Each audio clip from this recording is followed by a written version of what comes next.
Olá, hoje a gente vai mergulhar nas ideias de um livro que é, olha, transformador, Em Busca de Propósito, do Miles Monroe. Essa é uma daquelas análises que podem mudar a forma como a gente enxerga a vida e o que a gente busca nela. Então, vamos direto ao que interessa. O Monroe já começa com essa frase que é um verdadeiro impacto. Pensa um pouco sobre isso. O maior medo não deveria ser o fim, mas sim passar pela vida inteira sem nunca saber por que a gente esteve aqui. E essa ideia é a base de tudo que a gente vai conversar hoje.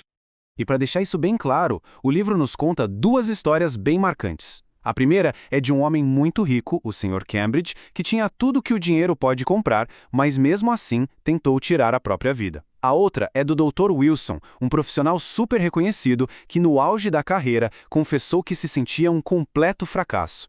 O ponto central aqui, o X da questão, é que essas histórias mostram uma luta que é de todo mundo. Muita gente corre atrás daquilo que a sociedade chama de sucesso. Sabe, dinheiro, fama, status, mas no fim do dia sente um vazio que nada preenche. É aquela realidade dolorosa de ter uma vida cheia de coisas, mas vazia de significado. E aqui a gente vê a grande diferença. De um lado tem o sucesso externo, aquilo que todo mundo vê e aplaude. Do outro, a realização interna, que é o que traz paz, alegria de verdade. E o Monroe defende que essa realização só vem de um lugar, do propósito. Tá bom. Se o propósito é a resposta para tudo isso, o que ele é de verdade?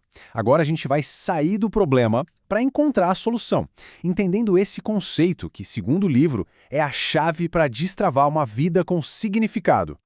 E olha, a definição do Monroe é simplesmente fascinante. Propósito não é uma meta que a gente inventa no meio do caminho. É a razão original, a intenção por trás da nossa criação. É o porquê que já existia antes mesmo de a gente nascer. Para isso ficar mais fácil de entender, vamos usar o exemplo de um ventilador. Primeiro veio a ideia, o propósito, a necessidade de mover o ar. Depois veio o projeto, o design, paz, o motor para fazer tudo girar. E por último, o potencial, a capacidade que ele tem de ventilar. O propósito sempre vem primeiro. E com a gente, o princípio é exatamente o mesmo.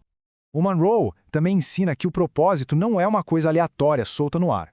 Ele funciona com base em leis, em princípios fundamentais. Entender como essas leis funcionam é o que nos ajuda a alinhar a nossa vida com o nosso verdadeiro porquê. Mas antes de revelar o primeiro princípio, vamos pensar um pouco nessa pergunta aqui. Quando a gente vê tanto talento desperdiçado, tanto recurso mal usado, relacionamentos que não dão certo, qual é a causa de tudo isso?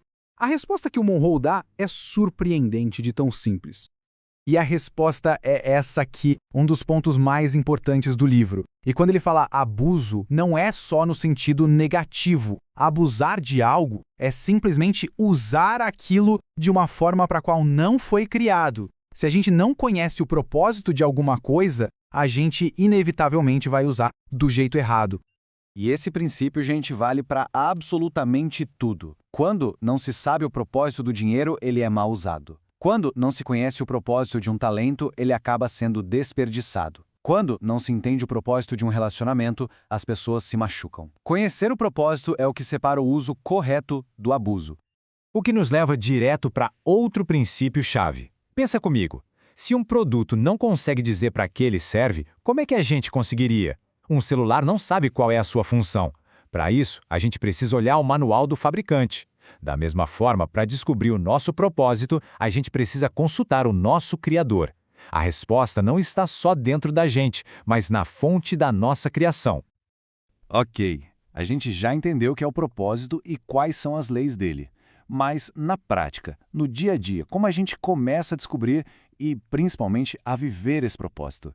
Vamos ver agora algumas dicas práticas que o livro dá para começar essa jornada.